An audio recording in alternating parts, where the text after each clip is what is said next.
My name is Ashley Belknap, and I am a parent consultant at the Utah Parent Center, and I'm excited to be here today to talk to you a little bit about the special education process. And to tell you a little bit about myself, I have two children who are in the special education process today. They're actually in the pre-kindergarten, so we're in preschool stages right now, and I'm really excited to start kindergarten with them next year and start working with general educators as we get more into the system. It's a little nerve-wracking, but it's really exciting to have started this IEP process at an earlier stage for my children as they began in the early intervention program and as they transition to age 3 to an IEP. So in this video series, I'm going to be talking to you about the special education process and how you can be a team player or team partner in the special education process. You as a parent are an expert on your child, and you have so much important and invaluable information to bring to this process. As a team, you along with school personnel are going to be working together. And I know that sounds like maybe it's something that is not achievable, but it really can be. As you focus on the needs of the child, their educational and support needs, that is going to be the basis of working together as a team. And there are going to be possibly some barriers that you're going to bring to this process. I myself, my first IEP meeting, was very nervous. When I walked into the room and saw everybody sitting there, I first had never heard of an IEP, so it was very nerve-wracking, but seeing all those faces there, I kind of put up some barriers thinking, do these people really know my children, and are they going to know exactly what my fears are for them and know what's best for my children? But once I put those barriers aside, and I'm sure that the teachers had some barriers as well. They could have thought, oh, here comes another emotional parent, and maybe she's going to be hard to work with. But we need to put those barriers aside so that we can come together and be an effective team. And being that effective team brings positive reinforcements, and we can further it sets a positive foundation for also further meetings once we're able to put those barriers aside. Under the IDEA, which is the Individual with Disabilities Education Act, we have a few laws here that it requires a free, appropriate public education for all children with disabilities. And these include two parts here. Part C is the early intervention, like I discussed earlier with my boys, and this serves children 0 to 3 years of age. And they had an IFSP plan, which is an individualized family service plan. And just about transitioning to age 3, it sends us to Part B, which brings us to the IEP Plan, which through special education, this ranges from the age of 3 to graduation or until the age of 22 years of old, and also special education preschool, which serves ages 3 until 5. Special education is a specially designed instruction at no cost to parents, and it meets the unique needs of a child with a disability. This also includes instruction in the classroom, home, hospital, if your child has been ill, their services will be still met, or an institution and in any other setting. This also applies to students who have been expelled or suspended from school. And also instruction in physical education. And I was really excited to see that point since my son has a lot of physical disabilities. It makes me feel confident as a parent that those will also be met as well. Under IDEA, the Individuals with Disability Education Act, we are going to talk about some 6 principles that you're going to be familiar with. The first one is FAPE, the Free Appropriate Public Education. And this is at no cost to parents. And it applies to your eligible children with a disability. Also, like I had said earlier, it includes those who have been suspended and expelled from school. We're going to talk about the appropriate evaluation briefly. This is the gathering accurate information to determine the eligibility of your child and also the continued eligibility as your child furthers in the education. And it identifies your child's strengths and educational needs. The IEP, the Individualized Education Program. This is a legally binding written program or document that outlines your child's specific special education program, and it's based on your child's educational needs. the LRE is a least restrictive environment, which is very important because your child will receive the appropriate education designed to meet their special education needs while being taught among non-disabled peers to the maximum extent appropriate. The parent-student involvement. IDEA requires that parents must have or be given the opportunity to play a central role in the planning and decision-making in their own child's education. And that is really fantastic because you are a very important key member to this process. You have the opportunity to participate in meetings, IEP meetings, identification, evaluation, and educational placement for your child. Your students' rights and participation are equally important because if your child is there, especially if they're going through transition in their school, their voice needs to be heard, and their rights is just important to be there and to see the members of the team come together for them. Also, the procedural safeguards. These are safeguards to protect the rights of parents for yourself and for your child, and it's very important to know these, to read them, and to understand them. Okay.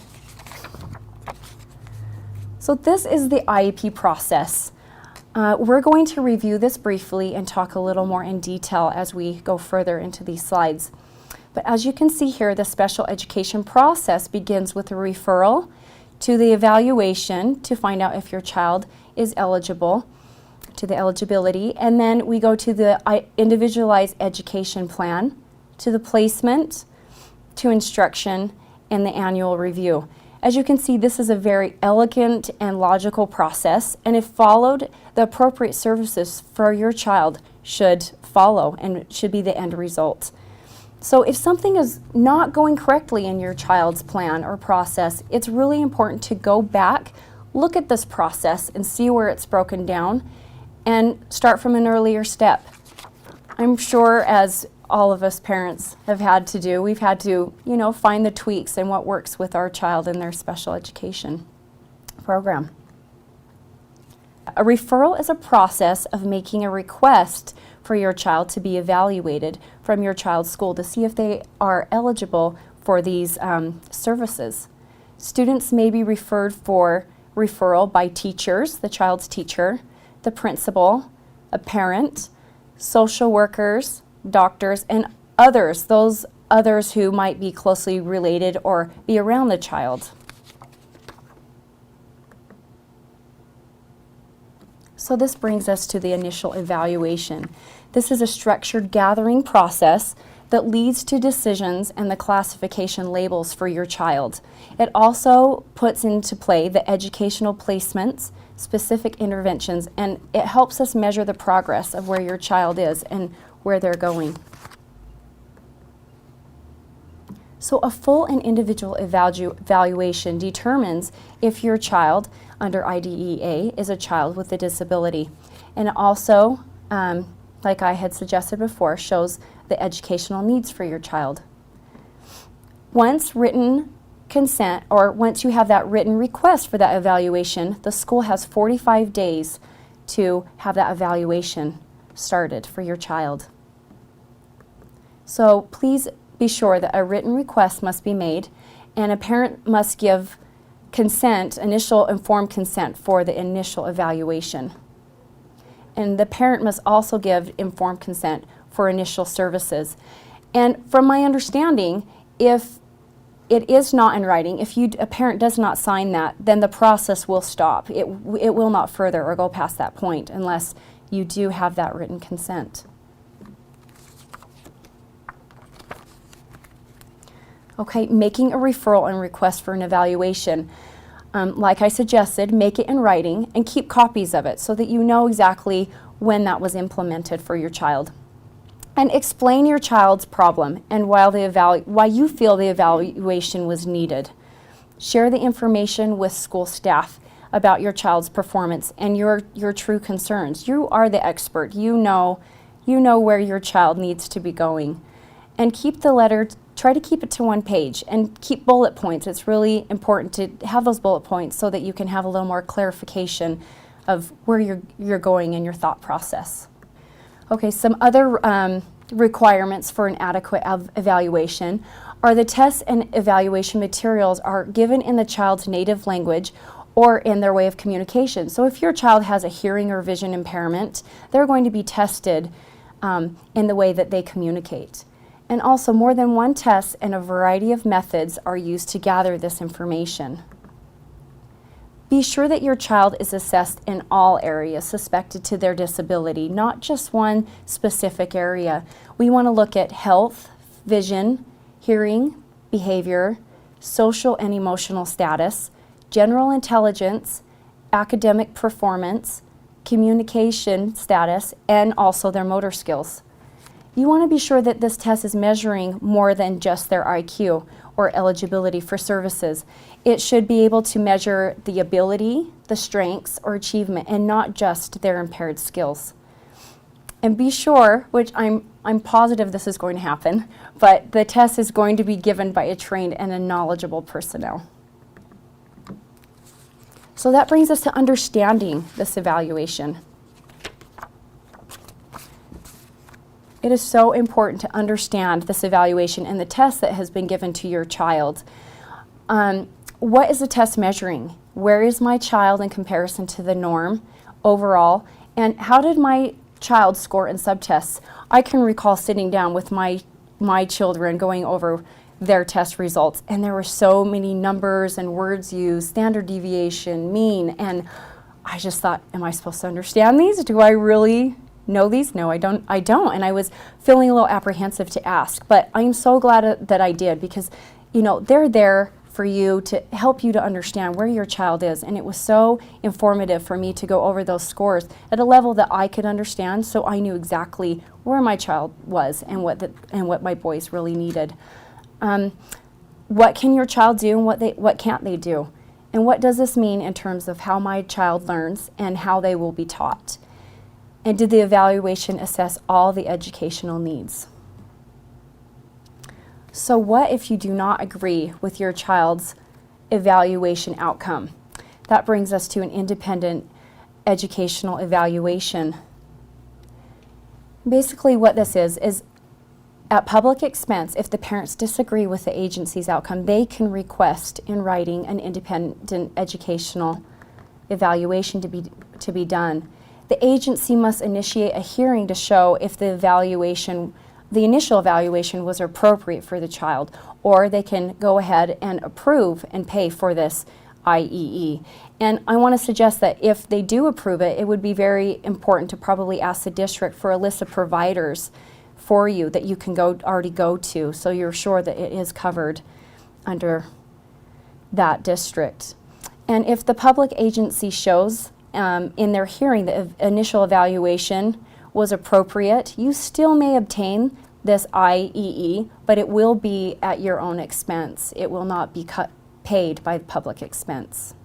So parents should consider requesting a functional behavioral assessment before any evaluation or re-evaluation of their child, especially if your child has had some behaviors that some past interventions have not worked. And the functional assessment looks at why your child behaves, why he or she does, and given the nature of your child and what is happening in their environment around them. So the functional assessment initially should just lead to interventions that focus on more positive behavioral skills. So your student can qualify for special education if he or she meets one or more of these categories that are shown above here. And once qualified under these categories, your student can receive services that are eligible to him or her to progress towards their IEP goals. And as you're looking over these categories, you probably are familiar with some of these with your own children. You probably can point out some of these for your own child.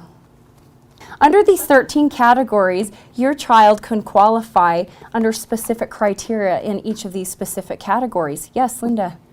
Are you aware that in IDEA 2004, specific learning disabilities category was changed, and there's now 3 different ways that children can qualify for specific learning disabilities under that category? Yes, I was aware of that, Linda, and you can find all that information under the category in this specific special education rules book, and this will define specifically under the category that you're in question for your child. And if you're going to the school and you're in doubt in regards to the category, you can take this with you. And if the teacher has questions or your special educator, you can read over and review these categories so that you are on the same page and you both have an understanding. This is just a preview, this slide here, of what is going to be in the next workshop just after this one. And this basically is from the evaluation. We determine these present levels of academic and functional performance, which lead to our IEP goals. So in the next workshop, we are going to be talking about developing the IEP. So you're going to want to stick around and be very well informed from Jody as she's going to talk in this next segment about developing the IEP.